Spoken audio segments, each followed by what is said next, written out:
Señor Leandro Santoro, bienvenido. ¿Cómo anda? Tanto tiempo, ¿eh? Bien, muchas gracias por la invitación. ¿Todo en orden? Perfecto. Bueno, lo primero, hoy estuvimos gran parte del programa ocupándonos de el viaje de Mauricio Macri. No quería dejar de escucharte sobre la cuestión. Bueno, ¿Qué reflexión te la genera? reflexión es que está claro que sus intereses personales pasan por cualquier lado, menos por tratar de contener a su pueblo, ¿no? Me parece que en momentos como este, los líderes, incluso aunque sean líderes de derecha, están obligados también a tratar de funcionar como referencias, como espacios de contención. Y me parece que Macri está priorizando su situación personal por sobre su responsabilidad política. No me llama la atención porque, de hecho, cuando dejó de ser presidente, sacó de su bio de Twitter su condición de expresidente de la Nación para poner que era hincha de Boca. Impensable que una persona se presente frente al mundo como un particular. Él no es un particular. Es un referente de un espacio de la sociedad muy importante y me parece que está actuando de manera individualista tal cual gobernó. Nosotros especulamos mucho desde el punto de vista político y demás, de su situación judicial, pero en el fondo también nos olvidamos que una de las actividades favoritas de Mauricio Macri son las vacaciones, ¿no es cierto? Lo hacía durante su época de presidente, el presidente que más vacaciones se tomó en la historia. Bueno, ¿cómo lo va a hacer ahora?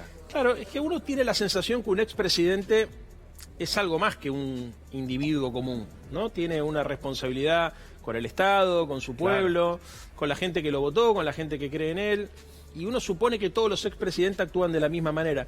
Mira, me cuesta imaginarme algún otro expresidente que actúe de manera tan liberal, tan fría y tan desapasionada en relación a sus compromisos sociales como el caso del expresidente Macri. Pero bueno, habla también de un modelo, ¿no? Si te fijas, el regreso de la democracia acá es muy atípico el perfil con el que Macri ha ejercido la presidencia y con el que está ejerciendo la expresidencia, digamos. Sí. No lo hizo Alfonsín, no lo hizo Menem, no lo hizo De la Rúa, no lo hizo Duhalde, no lo hizo Kirchner y muchísimo menos lo hizo Cristina Fernández. Da la sensación que él trabajó de presidente. Claro. ¿No? Pero que no que termina. Después ya se desapegó. Se desentendió de esa situación y bueno, nada. Y creo que además sus compañeros Terminó el contrato. de espacio político, claro, terminó sus compañeros de espacio político me parece que se la están cobrando también, porque esa irresponsabilidad se nota cuando hablas en off con ellos, ¿no? Cuando le preguntás a los del PRO qué onda con Macri, y no es un tipo que haya generado lazos de solidaridad o de afecto, como sí por ahí generaron otros dirigentes del PRO.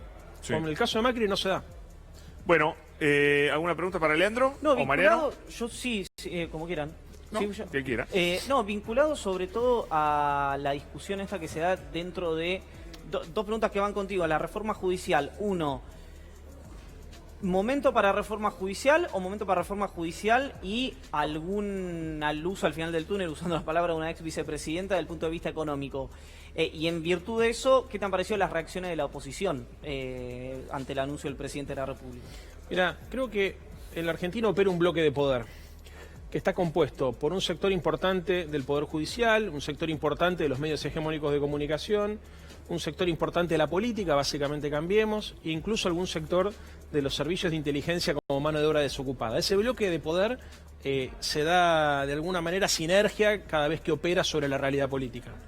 Entonces, todo lo que tenga que ver con desbaratar el status quo, todo lo que tenga que ver con transparentar las relaciones de poder, todo lo que tenga que ver con darle más poder a la ciudadanía y menos poder a las corporaciones, a mí me parece bien. Siempre es tiempo para hacer eso.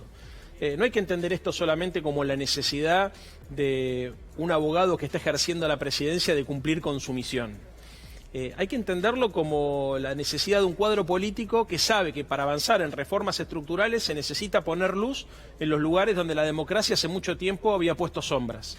Y yo creo que en esa dirección va Alberto cuando dice, muchachos, es incomprensible que ustedes luchen contra la impunidad defendiendo a Comodoro Pi. Es incomprensible. También es injustificable que sigamos sosteniendo que en la Argentina hay Estado de Derecho y todos sabemos que los jueces que responden a los poderes fácticos. Y como él está dispuesto a desbaratar esos núcleos donde históricamente se han reproducido las prácticas de toda la vida, de la impunidad, del privilegio, de la corrupción, agarra y dice, muchachos, a partir de ahora, chicas y muchachos, a partir de ahora vamos a transparentar la justicia, vamos a poner luz sobre este criptopoder y nos vamos a animar a hacer lo que muchas veces dijimos que había que hacer, pero no teníamos la fuerza suficiente. Ahora, es dar por terminado un modelo de impunidad. Pero desde ese bloque que vos definís también, te contestan, todo esto se hace con un único objetivo, que Cristina tenga impunidad. Ese es el único argumento, tampoco explica muy bien cómo se llega a eso, pero ese es el único argumento que viene de ese lado. Sí, es que, a ver, Está claro, hagamos lo que hagamos. Nosotros vamos a plantear la reforma impositiva, la reforma tributaria, y no va a faltar alguno que diga están haciendo esto para que Cristina pague menos impuestos. Porque la culpa de todo es de Cristina y todo lo que hacemos está orientado a garantizar la impunidad y el bienestar de ella nada más. Me parece que es tan infantil el argumento que no le prende a la sociedad. Está claro, está claro que estos tipos han construido su propia identidad diciendo que no eran lo que ellos identificaron que era el populismo, ¿no? Y la pusieron a Cristina como la jefa del populismo en la Argentina. Entonces, ellos no son eso. Entonces, cualquier cosa que hagamos nosotros, los que estamos de este lado, los que supuestamente somos los feos, sucios y malos, está sospechado de corrupción, sospechado de manipulación, todo. Vos fijate lo loco de esta historia. Recién Iván me preguntaba qué opino de la reacción de la oposición. La oposición se manifestó en contra del proyecto antes de leerlo, con total naturalidad. Y poniendo el foco en una supuesta ampliación de los que todavía no se dio. De la Corte que todavía no se dio. Santoro, yo quería por un segundo ir al siguiente foco. Entiendo que hay una intención declamada de parte del Gobierno Nacional, del Presidente de la Nación, de abordar reformas estructurales. Entiendo que la base de sustentación política del Presidente lo acompaña en esa iniciativa.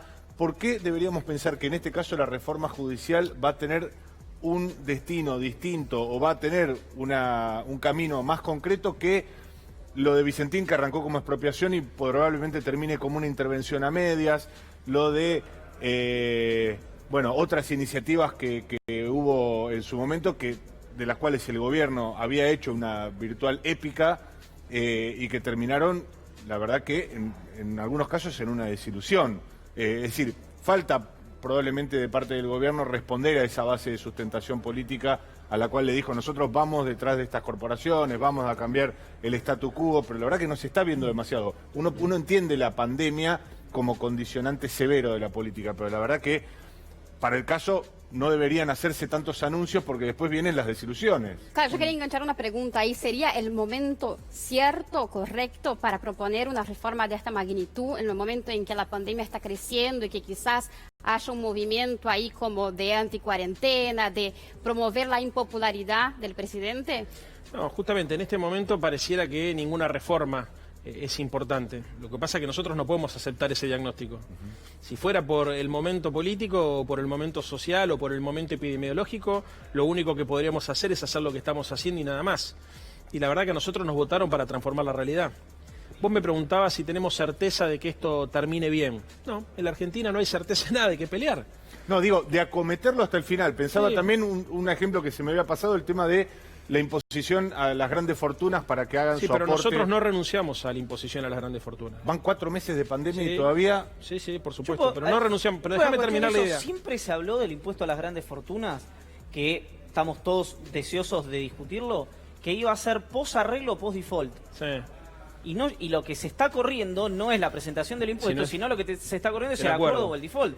Y van de la mano. Pero acá Mariano manifiesta cierta desilusión, ¿no es cierto? No, a mí me parece, yo tiendo a creer que aunque el apoyo que tiene el presidente, según muchas encuestas de su base de sustentación política, se mantiene incluso de quienes no lo votaron, me parece que hay una cierta afectación para aquellas personas que probablemente con una idea más cristinista del Frente de Todos esperaban una reformulación de las estructuras, una búsqueda, una vuelta a la ley de medios. Algo más fuerte, si vos yo creo que ahí hay que calibrar. Sobre todo porque hubo anuncios. Quiero decir, si no hubiera habido anuncios, bueno, no habría esa distancia entre el anuncio y la no concreción. Yo creo que nosotros tenemos que calibrar las expectativas y las aspiraciones en un contexto de pandemia.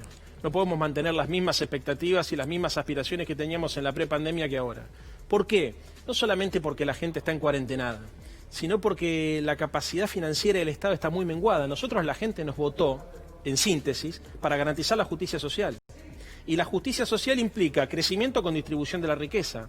Y en este contexto donde la economía mundial se desploma, donde estamos en una recesión de arrastre y donde para colmo, como te decía recién Iván, se está renegociando la deuda externa con toda la dificultad de que eso significa, hacer peronismo se está complicando. Entonces nosotros tenemos que ser inteligentes a la hora de administrar los recursos que tenemos. Yo creo que no se valora en su justa dimensión el esfuerzo fiscal que significa haber duplicado el gasto público en 2 meses para garantizar que 11 millones de personas estén cubiertas por la IFE y la ATP. Eso es algo que seguramente las corporaciones y los grupos de poder no ven con buenos ojos, porque están todo el tiempo inflando la idea de que guarda con la emisión porque viene la hiperinflación, y la verdad, por otro lado, vos le decís, sí, bueno, ¿y qué hacemos con la sociedad? Porque si explota, no te dicen nada, que es lo mismo que decir te repriman. El debate de fondo hoy en la sociedad argentina es este. Y Alberto, tarjeta alimentar, medicamento gratis, suspensión de despido, suspensión de expulsión de los inquilinos, congelamiento de tarifa. Ahora, todo esto que se está haciendo, esto me parece que es la clave de lo que hay que entender, se da en una suerte de redefinición constante de las correlaciones de fuerza.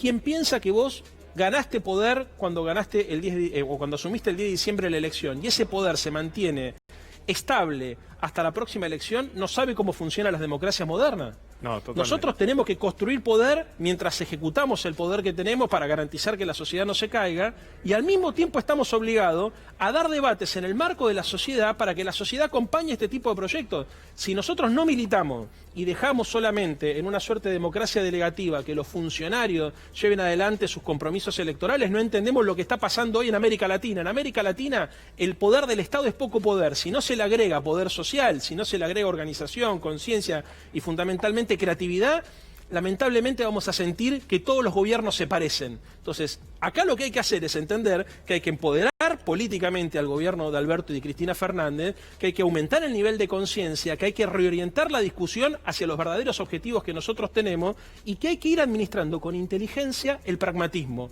Yo decía en el programa del Gato, la jugada nuestra es pragmatismo e idealismo.